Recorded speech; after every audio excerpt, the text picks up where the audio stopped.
Welcome friends, एक नए video के साथ मैं डॉक्टर सीपी भसीन आपके सामने हाजिर होकर हृदय के अंतःकरण से आपका स्वागत करता हूं। मित्रों, कहा जाता है कि शीशा मिरर कभी झूठ नहीं बोलता। कहने का मतलब है, यदि मैं जो कुछ कह रहा हूं और जाके शीशे के सामने खड़े होकर कहूं, दोनों में बहुत अंतर होता है। मिरर कभी झूठ नहीं बोलता।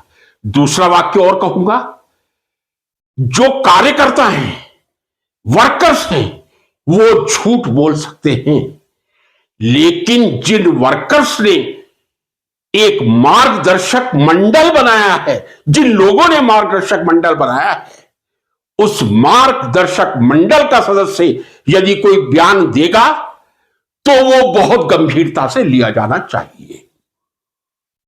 अभी लगभग एक सप्ताह पहले भारतीय जनता पार्टी के एक बहुत ही वरिष्ठ, भूतपूर्व में अध्यक्ष कह दूं, लगभग 91 से 93 के बीच रहे होंगे यदि मेरी मेमोरी सही है, फिजिक्स के प्रोफेसर थे इलाहाबाद यूनिवर्सिटी में। इस समय लगभग वो 92 वर्ष के होंगे। नाम है उनका प्रोफेसर मुरली मनोहर जोशी जी। जब उनसे पूछा गया था कि क्या हम विश्व गुरु हैं, उन्होंने कहा था, नहीं, हम विश्व गुरु थे, अभी विश्व गुरु नहीं है। और मैं उनकी बात से पूरी तरह सहमत हूं।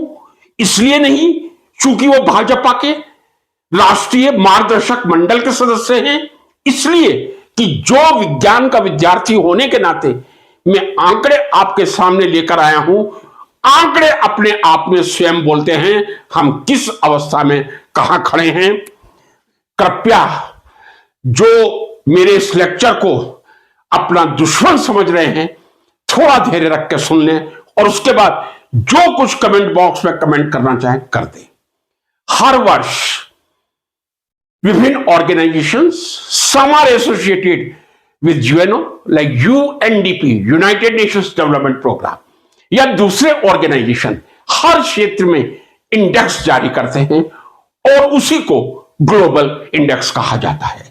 तो आज का मेरा टाइटल ही यह है, इंडिया रीसेंट ग्लोबल रैंकिंग 2025 में। यानी जितनी कंट्री की भी रैंकिंग की जाती है, हर कंट्री का नंबर फिक्स नहीं होता कि 190 ही होगा, 170 भी होगा। जो कुछ आंकड़े मैंने एआई से लिए हैं, जेमिनी, गूगल और चैट जीपीटी, आपको रेफरेंस दे रहा हूं, आप खोल के देख लीजिएगा हम कहां खड़े हैं। इसका एक एनालिसिस लेकर आपके सामने उपस्थित हुआ हूं। सबसे पहले कहा जाता है रोटी, कपड़ा और मकान। सबसे पहला शब्द ही यह बना है रोटी, खाना। यदि व्यक्ति को 2 समय का भोजन संतुष्टि से मिल जाएगा तो मैं समझता हूं वो आनंदित हो जाएगा। और इसी को नापने के लिए हर वर्ष हंगर इंडेक्स निकाली जाती है। हंगर इंडेक्स में आपके देश का कौन सा नंबर है। यदि आप एक पहली पोजीशन में हैं, आपके यहां बिल्कुल कोई हंगर नहीं है, हर व्यक्ति संतुष्टि से भोजन ग्रहण कर रहा है। आपका रैंक 10, 20, 30, 40, 50 हो तो वो यदि 130 देशों में रैंकिंग दी गई है, स्वीकार्य है। अब जो 2025 में हंगर इंडेक्स में भारत का रैंक आया साहब 102, और ये लगभग to best of my memory 133 countries का सर्वे है। 133 कंट्री में भारत का 102 नंबर है।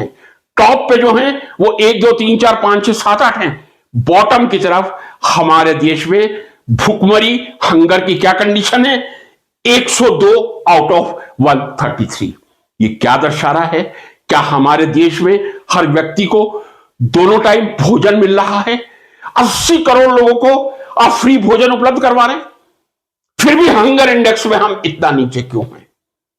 क्या ये जो 80 करोड़ लोगों के पास राशन पहुंचना चाहिए वो पहुंच रहा है? मेरा तार्किक विश्लेषण यही कहता है, यदि 80 करोड़ लोगों के पास राशन पहुंच रहा होता तो आज भारत का रैंक 102 नहीं 40, 50 या 60 के बीच में होता। आगे बढ़ते हैं साहब। ह्यूमन डेवलपमेंट इंडेक्स, ये ऐसा इंडेक्स है जो मानव के समस्त डेवलपमेंट का परिचायक होता है। और मानव के समस्त डेवलपमेंट का मतलब उसको शिक्षा कैसी मिल रही है। शिक्षा के बिना जीवन अधूरा है, अपूर्ण है, संभव नहीं है। तो ह्यूमन डेवलपमेंट इंडेक्स का एक फैक्टर है शिक्षा कैसी मिल रही है। वो शिक्षा नहीं जो 25 लाख रुपए हर साल देकर मेडिकल कॉलेज में जाया जाए, या पीएचडी के लिए 1 साल की 1 लाख की फीस दी जाए, 1.5 लाख की फीस जाए और 6 लाख में प्राइवेट यूनिवर्सिटी से पीएचडी कर ली जाए। शिक्षा का मतलब है कम से कम पैसे पर देश की अधिकांश जनता कितनी शिक्षा प्राप्त करती है। दूसरा है स्वास्थ्य, आपकी हेल्थ फैसिलिटी कितनी है। मैं फोर्टिस की बात नहीं कर रहा, मैं दूसरे हॉस्पिटल्स की बात नहीं कर रहा, मैं बात कर रहा हूं सरकारी हॉस्पिटल की। पूरे देश में जो गवर्नमेंट हॉस्पिटल हैं वहां किस तरह की फैसिलिटीज हैं। क्या एमआरआई है, क्या पेट स्कैनिंग है, क्या एक्सरे काम कर रहा है। अजी छोड़ दीजिए, जितने डॉक्टर चाहिए उतने डॉक्टर हैं, और यदि वो नहीं है तो आपका इंडेक्स में जो रैंक है 130 है।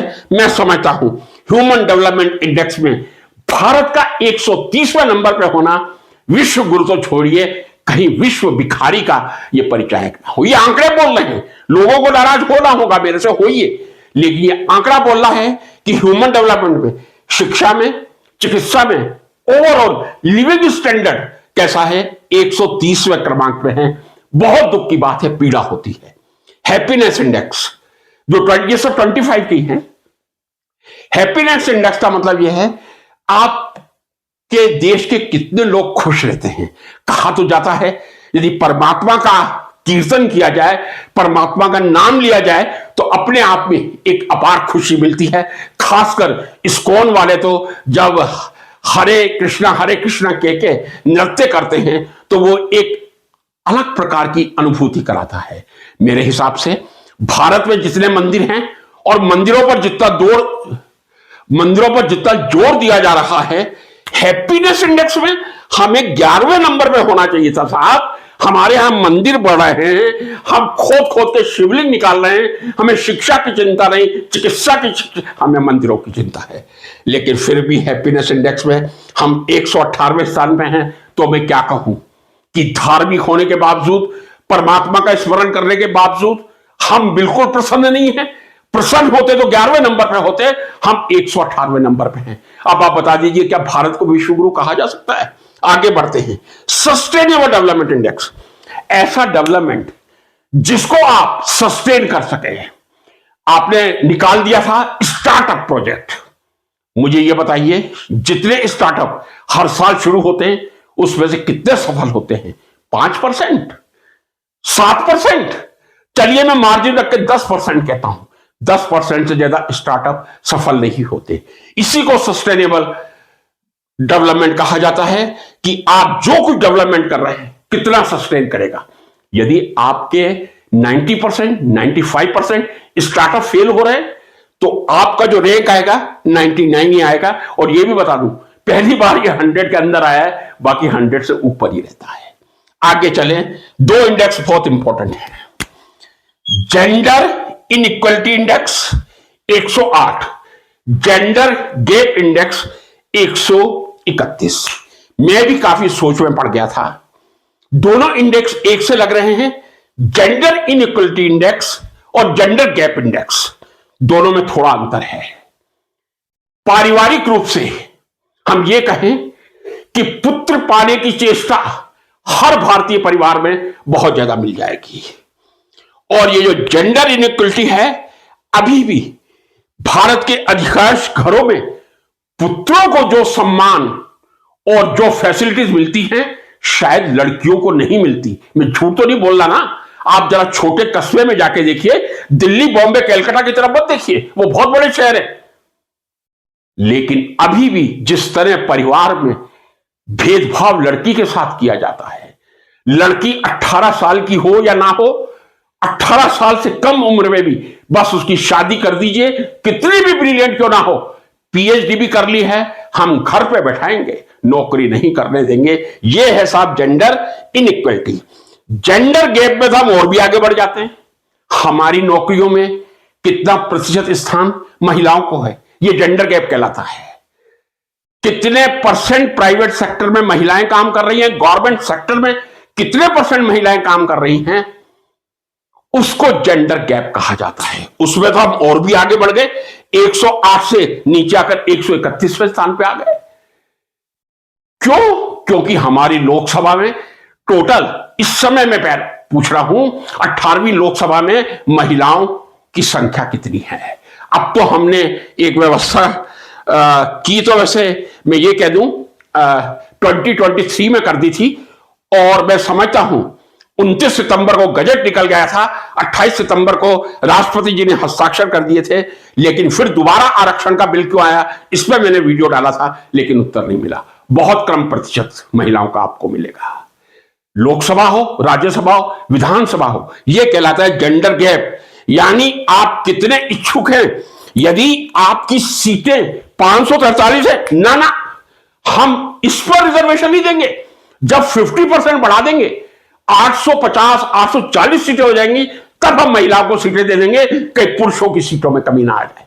जिस देश में यह मानसिकता हो कि पुरुष अपनी सीट की कुर्बानी करके महिला को लोकसभा में नहीं भेज सके, वहां जेंडर गैप में भारत का 131वां स्थान ही होगा। अब आइए साहब, आजकल मीडिया से तो आप सब परिचित हैं। सॉरी, एक इंडेक्स में छोड़ गया, पीस इंडेक्स, ये मैं ले लूं, ये पहले ले लेनी चाहिए, लिखा है तो 115वां स्थान है। गौतम बुद्ध की धरती है, महावीर स्वामी जी की धरती है, लेकिन हर इलेक्शन में कहीं ना कहीं दंगे फसाद देखने को मिलते हैं। कौन सी पॉलिटिकल पार्टी इसके लिए जिम्मेदार है, किसी एक को नहीं कहा जा सकता ईमानदारी से, लेकिन हमारा स्थान 115वां पीस में है। ये प्रेस फ्रीडम इंडेक्स, आपकी प्रेस को कितनी आजादी है। इंदिरा जी ने 1975 में इमरजेंसी डिक्लेयर की थी और मार्च या फरवरी 1977 में हटा ली थी। वो 2 काल में समझता हूं 2 वर्ष लोकतंत्र का अंधकार में काल था। उस समय प्रेस की आजादी खत्म हो गई थी, लेकिन उस समय भी भारत इतने निचले पायदान पे नहीं था कि 2021 में 142वां नंबर था और अब 151 में भी आ गया। यानी 5 साल के बाद हम और नीचे गिरे हैं। हमारे प्रेस की स्वतंत्रता खत्म हुई है। इस प्रेस की स्वतंत्रता को खत्म कौन कर रहा है? मुरली मनोहर जोशी जी कर रहे हैं, एल के आडवाणी जी कर रहे हैं, मार्गदर्शक मंडल कर रहा है, भारत का वो श्रमिक जो अपनी 2 टाइम की रोटी जब जुगाड़ में लगा हुआ है वो कर रहा है। कौन कर रहा है प्रेस की फ्रीडम को खत्म? आंकड़े झूठ नहीं बोलते, जैसे मिरर झूठ नहीं बोलता। यदि आपका 151वां रैंक है प्रेस फ्रीडम इंडेक्स में, शर्म आनी चाहिए इस देश की सरकार को कि जो लोकतंत्र की दुहाई देती है, लेकिन वहां प्रेस की स्वतंत्रता 2021 में जो 142 थी उससे और नीचे आकर 151 हो गई है। इनोवेशन इंडेक्स काफी अच्छे हैं हम। इनोवेशन का मतलब नवाचार, मैं डायरेक्टली रिलेट कर दूं उसको, ये जो आंकड़ा है पेटेंट से, पेटेंट हमारे बढ़ रहे हैं, लेकिन अभी भी चीन अमेरिका का मुकाबला करने में हमें सालों लग जाएंगे। यस, पेटेंट बढ़े हैं, वैज्ञानिकों की मेहनत से बढ़े हैं, लेकिन मुकाबला करने में साल लग जाएंगे। अब मैं आता हूं साहब इससे जुड़ी हुई future of free speech. Free speech एक संस्था है, फ्यूचर ऑफ फ्री स्पीच, वो ये इंडेक्स जारी करती है। अब उसमें जरा बदहाली देख लीजिए भारत की। 33 देशों का सर्वे किया है। मैं अपने घर से तो सर्वे करके लाया नहीं हूं, मैं तो रसायन शास्त्र का विद्यार्थी हूं। जो पढ़ता हूं उसकी पुष्टि 3-4 एआई से करता हूं। 33 कंट्रीज में future of free speech index 24वां स्थान है 33 में से, यानी हमारे से आगे बस लगभग कितने कंट्रीज बचे? 9 ही कंट्री बचे हैं। बाकी हमारे यहां आम आदमी की स्वतंत्रता का हक भी नहीं है, डरा हुआ बैठा है आप आम आदमी। एक आपको उदाहरण देना चाहूंगा इस देश की गरीब जनता का। टीवी बहुत देखता हूं, समाचार सुनता हूं, उसी मीडिया को सुनना पड़ता है जहां फ्रीडम, प्रेस की फ्रीडम इतनी गंदी 151वें नंबर पर है कि धिक्कार होता है अपने आप पर। सूरत में अभी, क्योंकि आपको मालूम होगा सूरत में डायमंड का बहुत बड़ा कारोबार है, कम से कम 5 से 6 लाख बंगाली वर्कर काम करते हैं।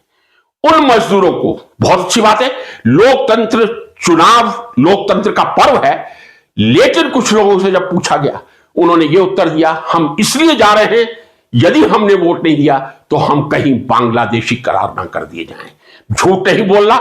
जिन लोगों ने ये टीवी पे सुना है, एबीपी न्यूज पे सुना है या दूसरे चैनल पे सुना है, सूरत में जाने वाले सूरत स्टेशन पे वहां के जो बेचारे डायमंड के छोटे कर्मचारी हैं, वो कह रहे हैं हमें जाना पड़ेगा, कहीं हमने वोट नहीं दिया तो हमारे ऊपर कहीं बांग्लादेशी होने का ठप्पा ना लग जाए। ये हमारे यहां प्रेस की स्वतंत्रता है जो 221 में 142 थी और हम गिर के 151 में आ गए, और यदि इसी तरह गिरते रहे तो हम ना जाने पूरी तरह से डिक्टेटरशिप के चंगुल में चले जाएंगे। मैंने आपसे कहा था, इंदिरा जी ने लगभग 2 वर्ष के लिए, 2.5 वर्ष के लिए कह दूं, जून 1975 से फरवरी 1977 तक, उस समय में राष्ट्रीय स्वयंसेवक संघ का बहुत सबल कार्यकर्ता था, अंडरग्राउंड लेके किस तरह प्रचारकों को सुरक्षा पूर्वक लाके साइकिल पे अपने घर में मीटिंग करवानी है। इसलिए मुझे ये तारीखें याद हैं। लगभग 25 जून को इमरजेंसी डिक्लेयर हुई थी और फरवरी या मार्च में अब उम्र हो गई है, क्योंकि बहुत सक्रिय कार्य किया था राष्ट्रीय स्वयंसेवक संघ किया था। अब मेरा कोई जुड़ाव राष्ट्रीय स्वयंसेवक संघ से नहीं है, यह कहने में मुझे अभिमान का अनुभव होता है। मित्रों, आंकड़े कभी झूठ नहीं बोलते।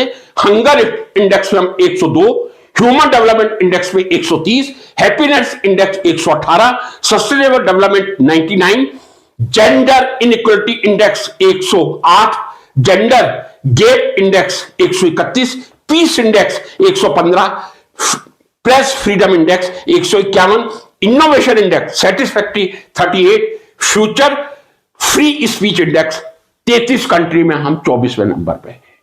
बहुत दयनीय स्थिति है, हर इंडेक्स में दयनीय है। यदि मैं राम मंदिर के नाम पर जनता को गुमराह करता रहूंगा, इन समस्याओं का समाधान नहीं होगा। साहब, मत दीजिए धर्म की अफीम, आप मत कीजिए हिंदू मुस्लिम। मैं आपसे कह रहा हूं, यदि हम अभी भी हिंदू मुस्लिम बंद करके, मंदिर मस्जिद बंद करके सक्रिय रूप से देश के विकास में जुड़ जाए, तो हमें विकसित भारत बनने में कम से कम 75 साल लगेंगे। ये मैं साइंटिफिक एनालिसिस करके बता रहा हूं। कोई शक्ति 2047 तक भारत को नहीं बना सकती विकसित राष्ट्र। हां, आप 75 साल जोड़ लीजिए, शायद 75 साल के बाद जब नई सदी का सूर्योदय होगा, यदि हम मंदिर मस्जिद छोड़कर, सब कुछ छोड़कर देश की चिकित्सा, देश की शिक्षा, देश की हंगर को मिटाने में, देश को पढ़ाने में, महिलाओं के गैप को खत्म करने में लग जाएं, तो हमें 75 साल लगेंगे। यदि हम मंदिर मस्जिद करते ही रहे तो यह देश विनाश के गर्भ की तरफ जाएगा, यह कहने में मुझे संदेह नहीं। मित्रों, सत्य कड़वा होता है। सत्य मैंने मन से नहीं बोला। मार्गदर्शक मंडल में एक परम आदरणीय जो भारतीय जनसंघ के बहुत सक्रिय सदस्य थे, और 1980 अप्रैल में जब भारतीय जनता पार्टी बनी थी, फाउंडर मेंबर आदरणीय मुरली मनोहर जोशी जी, प्रोफेसर मुरली मनोहर जोशी जी, जिनसे मेरे बहुत निकट संबंध रहे हैं, अनेकों बार हमने बैठकर चर्चा की है, उन्होंने उस दिन जब कहा था कि भारत विश्व गुरु था, है नहीं। मित्रों, हकीकत कड़वी है, स्वीकार करनी पड़ेगी। हमें राष्ट्रीयता की भावना जागृत करनी पड़ेगी, और राष्ट्रीयता की भावना हिंदू मुस्लिम से नहीं, मंदिर मस्जिद से नहीं, मानव के विकास से ही होती है। जहां मानव का सही विकास होगा, वही राष्ट्रीयता होगी, वही सच्ची भारतीय होगी। नमस्कार।